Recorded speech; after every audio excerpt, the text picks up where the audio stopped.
Presidente, il soccorso alpino è un anello fondamentale della sanità veneta.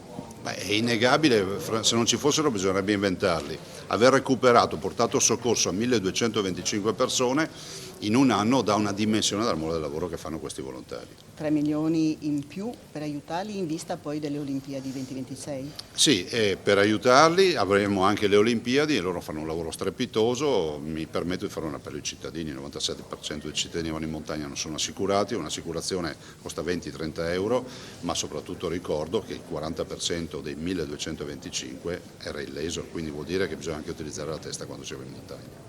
E casomai mettere le mani nel portafoglio di quelli che poi sbagliano? Io confermo questo, sono l'inventore del fatto di far pagare i costi e ricordo che sono costi importanti e si va nella direzione di aumentare ancora di più questi costi, visto e considerato che se non ti vuoi assicurare vai con l'infradito in montagna, qualcuno ti deve far pagare la giornata.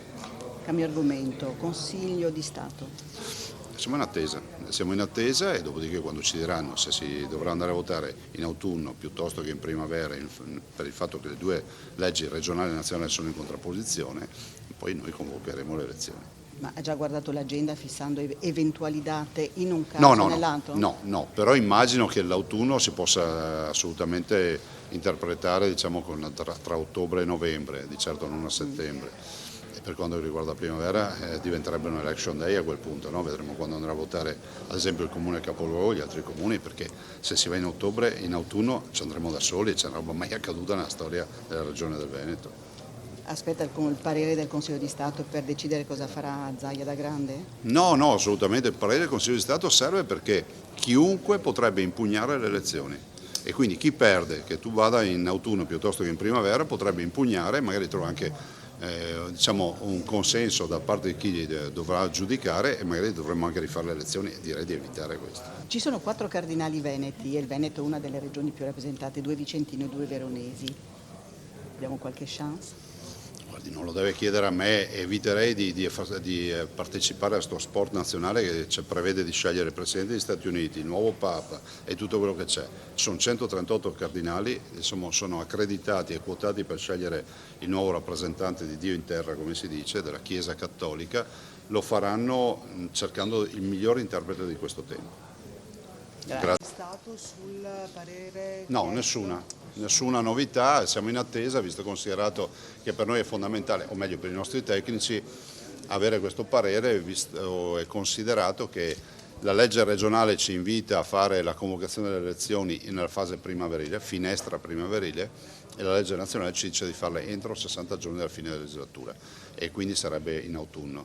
Proprio per evitare ricorsi in una direzione o nell'altra è bene avere chiarezza su questo tema e dopodiché si indirà la data delle elezioni. Senta, a proposito di elezioni da parte della Lega nei confronti di Fratelli d'Italia e viceversa, ci sono ancora un po' di scaramucce.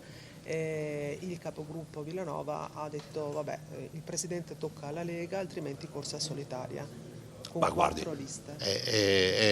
Penso che sia nella norma che ci siano queste attività di assestamento, dopodiché penso che non sia una lesa maestà da parte della Lega chiedere il candidato presidente e tutto questo poi verrà discusso, immagino, dal segretario nazionale e dal segretario regionale, quindi da Salvini e da Stefani.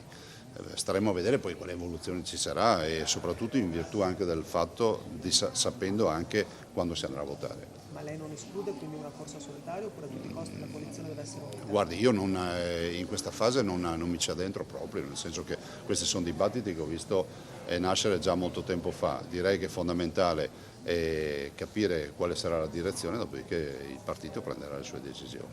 Ma avere un candidato della Lega, magari una squadra di assessori, degli alleati può essere un'idea oppure è un'idea che non piace?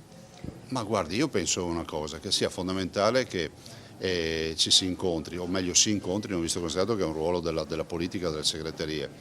Penso che sia altrettanto naturale che il nostro partito ambisca ad avere il candidato per le prossime elezioni ed è altrettanto vero che poi questo dibattito porterà a una soluzione inevitabile. Quale sarà la soluzione non lo so dire adesso, questo è poco ma sicuro. Visto che la collega ha citato gli assessori, c'è qualche novità sul mandato per gli assessori, che è stato un argomento che è tornato in discussione anche pochi giorni fa, poco sollevato Ma no, dai... ma non, cioè, è un argomento sul quale abbiamo già discusso e parlato più volte, c'è intenzione di andare avanti con lo sblocco dei mandati, punto. Quindi mancano ancora 6 mesi e cioè, me lo richiederete la prossima settimana e vi dico la stessa roba. Ma non c'è quindi una tempistica No, ancora che vi state dando? al momento no, anche perché c'è un passaggio da fare formale e c'è anche da capire quando si va a votare. Senta Presidente, come commenta le dichiarazioni, insomma, anche a questo proposito dell'assessore Marcato nei giorni scorsi, anche nella trasmissione Ring, in cui insomma, ha parlato, insomma, non c'è stato un uomo solo al comando, ma dietro c'era tutta una squadra? Che è la verità.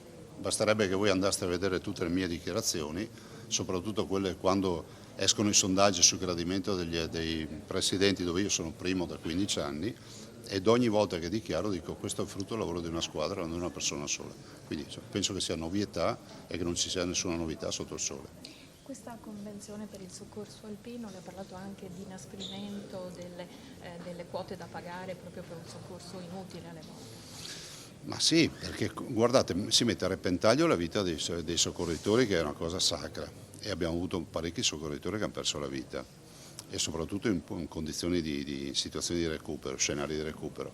Dall'altro devo anche dire che il tema dei dati ci dice molte cose, ci dice che su 1225 interventi abbiamo avuto persone soccorse, il 40% erano illese. E l'altro dato ci dice che il 96% delle persone soccorse non erano assicurate. Un'assicurazione, ricordiamolo, agganciandosi magari a un'associazione tipo il CAI o altro, costa 30, 20, 30, 40, 50 euro, ma ci permette di andare in montagna in sicurezza. Quindi l'appello che faccio è: evitate di pagare i conti e assicuratevi.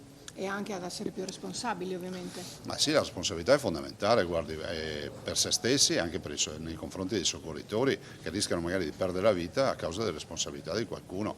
In montagna si va attrezzati, informati e rispettando tutte le regole, cioè non è che vai all'avventura, perché in montagna all'avventura non si va.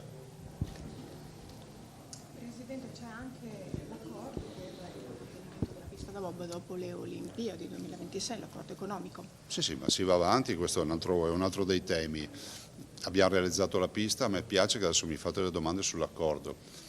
Ricordatevi che qualche mese fa facevate domande sul fatto se si avrebbe avuta la pista. Ma guardiamo avanti. No, ma non sto criticando voi, sto dicendo a quelli che ci venivano a dire che è impossibile fare un bob in 367 giorni, quando la Cina ci ha impiegato 3 anni. Siccome la Cina è un esempio di efficienza massima ed estrema e non guarda in faccia a nessuno a fare le opere, noi diciamo che ci abbiamo messo un terzo del tempo, quindi siamo stati bravi. Si va avanti, considerate che è il più vecchio bob del mondo, 1928, è una pista iconica, lo è architettonicamente, lo è sportivamente, lo è ingegneristicamente, ma lo è anche perché è l'ultima pista che è stata realizzata, questo l'ho detto anche il CIO, quindi è una pista che ha tanti valori in sé. È una pista anche utilizzabile dai cittadini che non sanno nulla di bob, skeleton e slittino, perché con il tutor, quindi con un tutore, si può scendere e noi vorremmo utilizzarla anche d'estate. Presidente, conclave, lei tifa Veneto? Ma questa è una domanda che mi è ricorrente in questi giorni.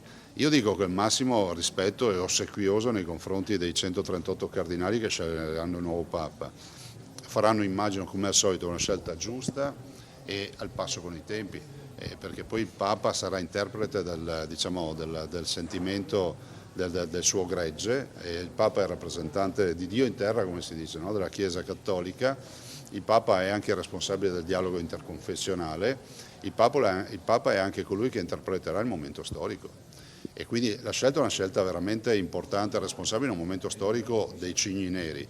Dopodiché è innegabile, se tu chiedi vuoi bene alla mamma, tutti dicono sì, voglio bene alla mamma, quindi non venitemi a chiedere se tifo per il Veneto, perché è innegabile, però non vorrei neanche che fosse penalizzato il Cardinale Parolin, quindi noi guardiamo in ossequiosa attesa.